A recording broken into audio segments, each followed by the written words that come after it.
I'm going to show you a game between Alireza Firouzja, the 16-year-old Iranian prodigy, and Dr. Nukhtastein, otherwise known as world champion Magnus Carlsen. Now, this game was played online just a couple of days ago, and it's a bullet game. That means 1 minute for all your moves, no time increment. It is absolute chaos. I think it's fantastic that Magnus is prepared to risk his reputation by playing online, which he's doing a lot at the moment in this current crisis. He's not allowed out. And it seems to me that the current crisis has accelerated a trend over the last few years that traditional chess is now moving online. Of course, the current tournament calendar has been wiped out. And there's loads of activity online.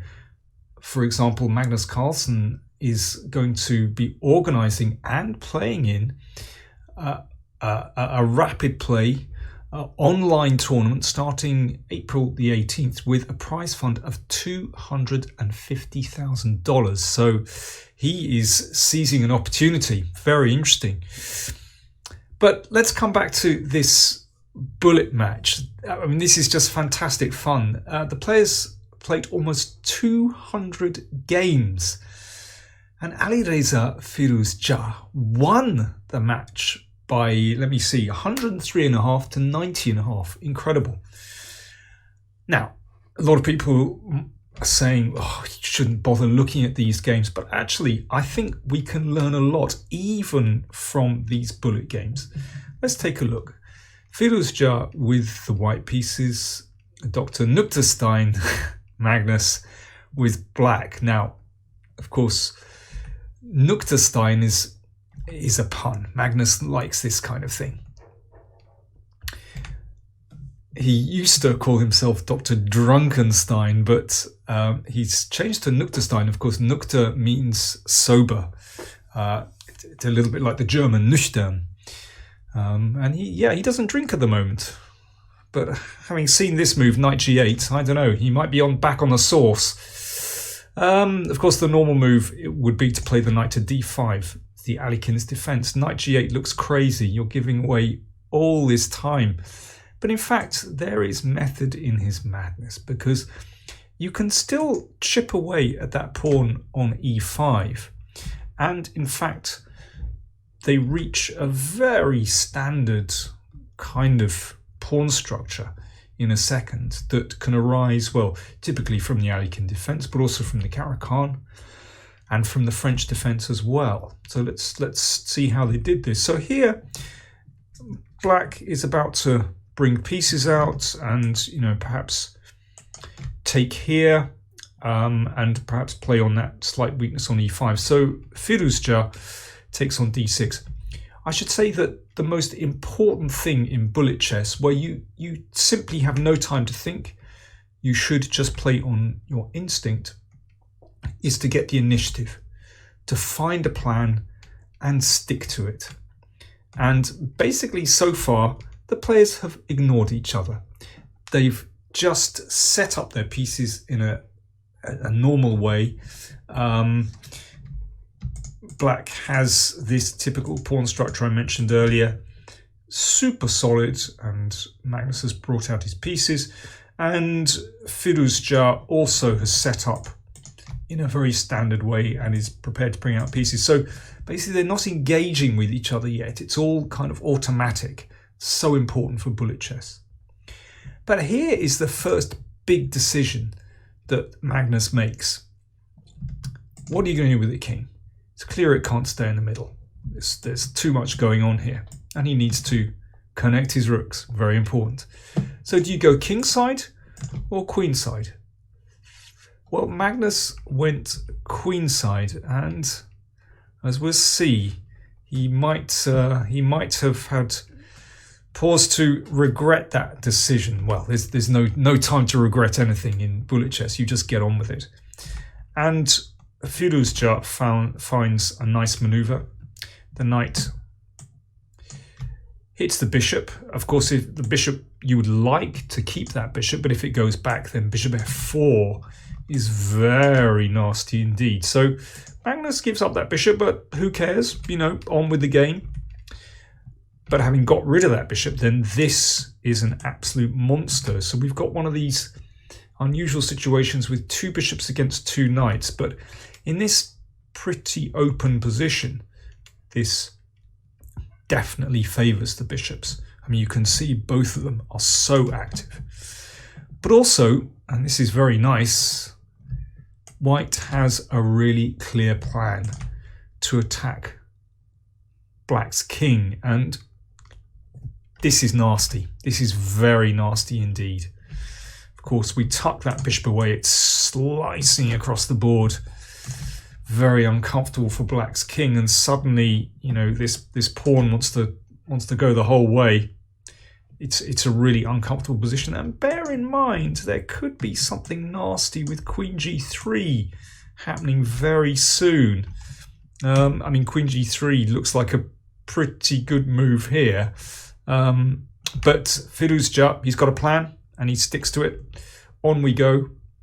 So Magnus, of course, tries to keep things closed, and that pawn just puts itself in there very nasty. And now you can see that Queen G3 could be pretty nasty, but there's also the idea to play C4, open up that C file. It already looks absolutely catastrophic for Magnus Carlsen. But here is where his absolute genius comes into play. This is really creative. So he's just doing this on instinct. He plays his king out. Well, because that knight is pretty solid in the middle and there's a solid pawn structure, then Black can sort of get away with this. The king is certainly safer in the middle than on the queen side. Okay, Firouzja continues with his plan, all very straightforward. And now Magnus starts a little shuffle. Rook here. Now that's actually a very important move, a very subtle move. Of course, it's unpleasant for the rooks that bishop controls b8. They can't get a counterplay, but rook c8 is a good move. This pawn needs protection. And there's another little idea as well. Now, Firouzja starts the process of attacking this pawn. The bishop pops round here. And king e8. So Magnus has made room for his king with this little rook shuffle to the side. Continues the plan. I like it that the players in Bullet just kind of ignore each other and just get on with their plans. And occasionally they have to kind of judder to a stop and switch direction. And that's the really difficult moment. But Carlsen seems to have done this successfully because the king is almost in safety. The tactical point here is that if the bishop takes the pawn, then rook takes bishop, rook takes, and that rook can be taken here. Queen b4, excellent move. Therefore b3, protecting the bishop, and now the king just steps to the side. So this is incredible. From being in absolute mortal danger here, the king has managed to escape with its life and reached relative safety on the king side. Well, actually very safe, 4 pawns in front of it. So it's like the game starts anew, and that knight is such a strong piece on d5. That is the reason that Carlsen was able to hold his position together. So bishop e5. So now Firouzja has to kind of adjust, and you can see over the next couple of moves, actually he's not sure. Bishop came to e5, but knight d7 is a good move. Of course, Carlsen would like to exchange off that powerful bishop, so the bishop drops back. And now Carlsen finds another good move, swinging this across to take the bishop. In fact, it's possible for white to take this pawn here, but, well, I think the position would be about equal because black would take the pawn here. Queen d3. So Firouzja has to adjust to new circumstances. But so far, Carlsen is looking good, and he's brought his king to safety. And black has a clear advantage. What an incredible turnaround. Clear advantage because of that beautiful knight, and this pawn is weak. So Firouzja needs a plan. So what does he do? Well, he switches to attacking the king side. This is so funny. And there is something to this in practical terms, because that queen is now just for a tiny moment is offside, a long way from the king side. So mate, or not mate, but a big check threatens. So obviously h6.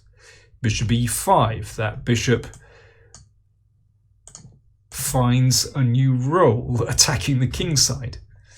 So Magnus starts to think, okay, this is getting serious. 3 pieces attacking the king, no defenders. So he switches the knight back to defend from f5. Here, actually, this is a strong move. d5, uncovering an attack here. But well, Firouzja, it's all about carrying through with your plan without hesitation.